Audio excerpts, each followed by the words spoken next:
We have a few seniors. We have guys that playing in some spots where they haven't been before. So it's our job to lead those guys and keep their heads up because they have bright futures. And I think we did a pretty good job of that.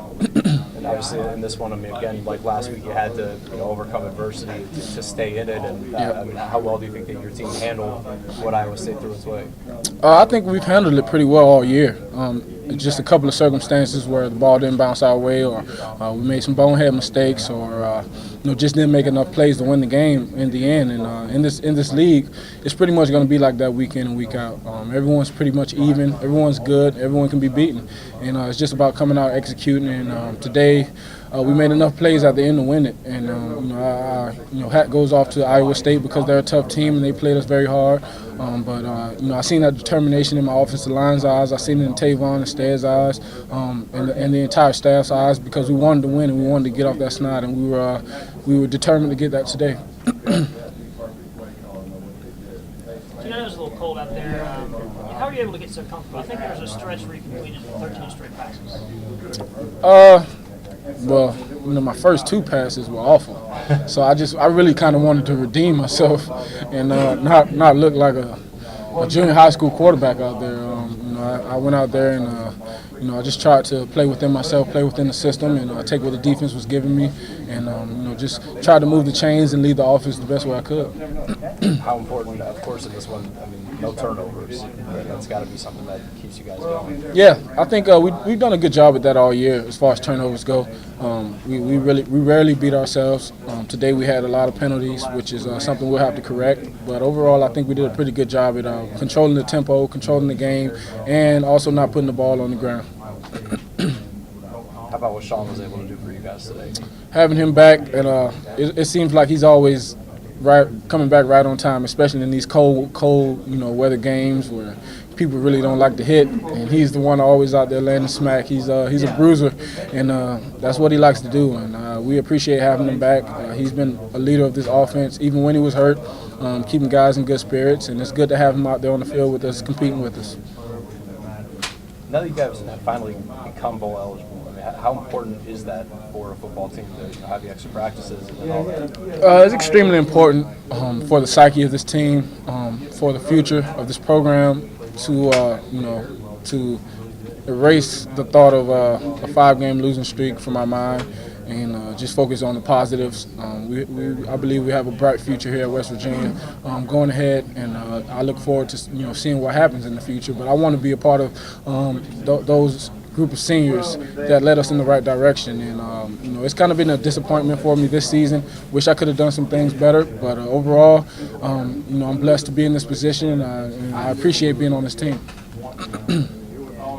Not everybody obviously has a tape on Austin and can do things like that when the game is on the line. What's it like for you to kind of, especially these last 2 games, watch him do that? Well, it's amazing, really, to see a guy, who's undersized, who's really underrated, the most dynamic player in college football with the ball in his hands, and to see him constantly, week in and week out, just give us that spark we need, kind of put the team on his shoulders, and time in and time out, come up in the clutch. It just speaks volumes of what type of player and person he is.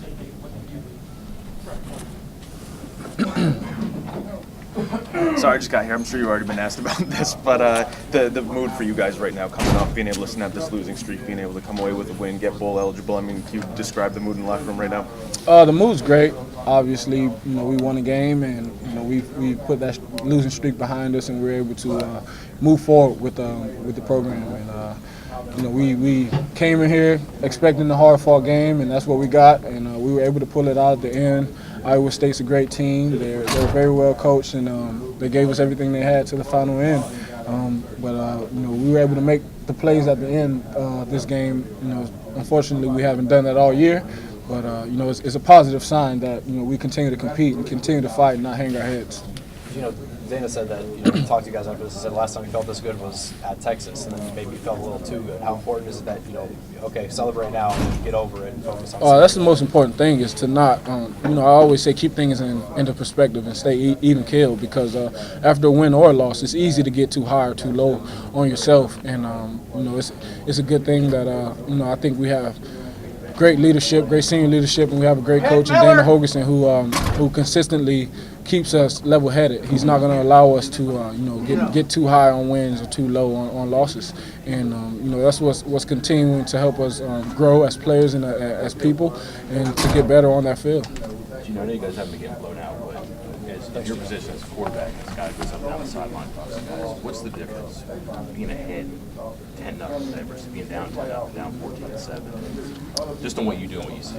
Well, the biggest difference I see is that when you're down, especially at the position of quarterback, it's more about putting it on myself. I can't go up and tell a linebacker to go get us 7 points, or tell a safety that we need 7 points because we're down. That the ball's in my hands, so it's my job to do so. And when you're up, you can kind of whisper in guys' ear, walk up to guys and let them know, let's get a stop here. We got a chance to put it away, or just something to motivate them and to give them an extra bit of motivation, going out there on that field. But when you're down, it's really on me to go out there, in the offense, not just myself, but all 11 guys, to go out there and put points up on the board and get us back into a manageable situation.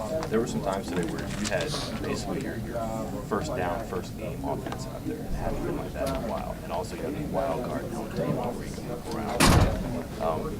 Healthy and a little bit more versatile.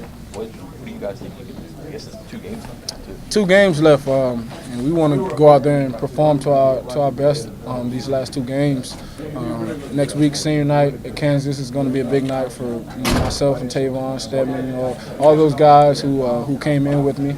And then, whichever bowl game we're selected to, is going to be another opportunity to prove ourselves on this collegiate level for the very last time. And I believe we have one of the best offenses in the country, and not to say that in a cocky or disrespectful manner. I think we have one of the most explosive players in Tavon Austin, one of the best receivers in Stedman Bailey, one of the best offensive lines out there. I don't think they've given up many sacks this year, and I think they're very underrated.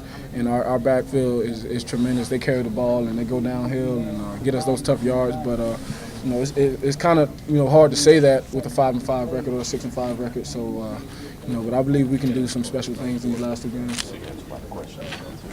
Yep.